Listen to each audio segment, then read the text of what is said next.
Japan के बाद भारत सबसे ज्यादा साइबर हमले झेलने वाला एशिया का दूसरा देश रहा। पिछले साल एशिया में हुए कुल हमलों में भारत का 7% हिस्सा है। टेक कंपनी IBM ने अपनी सालाना एक्सफोर्स थ्रेट रिपोर्ट में इस बात की जानकारी दी। कोरोना में डिजिटलाइजेशन में हुई बढ़ोतरी से भी साइबर अपराधियों को बड़ी मदद मिली है।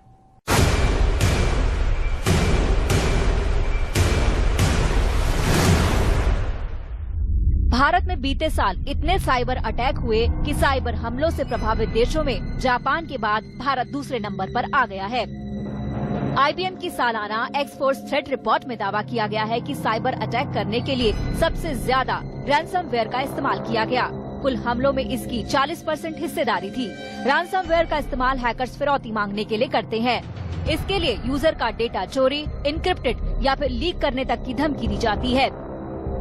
पिछले साल का सबसे सक्रिय रैंसमवेयर ग्रुप सोदिनोकिवी था, जो दुनिया भर में हुई 22% रैंसमवेयर घटनाओं में शामिल रहा। अनुमान है कि इस ग्रुप ने पीड़ितों का 21.6 TB डेटा चुराया।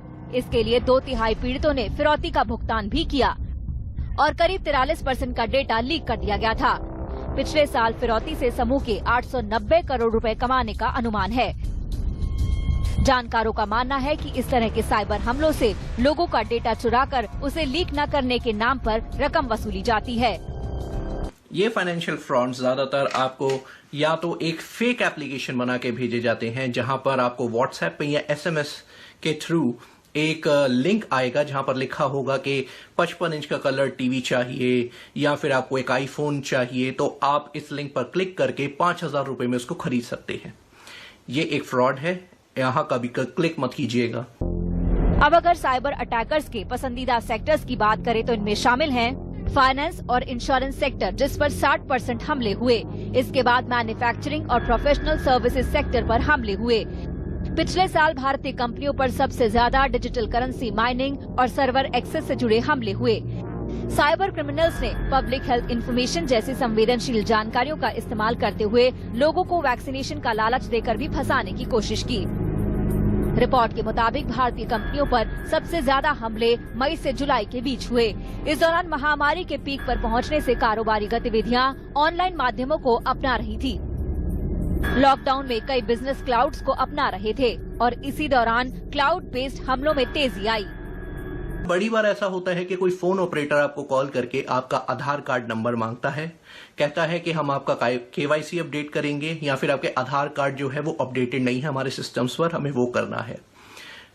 जैसे ही आपने अपना आधार कार्ड नंबर उनको दिया, उसके बाद आपको एक OTP आएगा। वो उस OTP को आपसे मांगेंगे और जैसे ही आप उन्हें OTP देंगे, आपके अकाउंट से कुछ न कुछ अमाउंट उड़ा लिया जाएगा। आप कभी भी अपने आधार कार्ड का नंबर शेयर ना करें कभी भी फोन कॉल पर, और अगर कभी भी डाउट हो आप जरूर बैंक की ब्रांच पर ही जाकर ऐसी इंफॉर्मेशन को अपडेट करें। इन हमलों से बचाव के तरीकों का भी जिक्र इस रिपोर्ट में किया गया है। इसमें कहा गया है कि कंपनियों को सुरक्षित रहने के लिए अपने क्लाउड वातावरण को सख्त बनाना चाहिए। AI तकनीक के जरिए संवेदनशील गतिविधियों की निगरानी की जानी चाहिए। कॉन्फिडेंशियल कंप्यूटिंग का इस्तेमाल किया जाना चाहिए।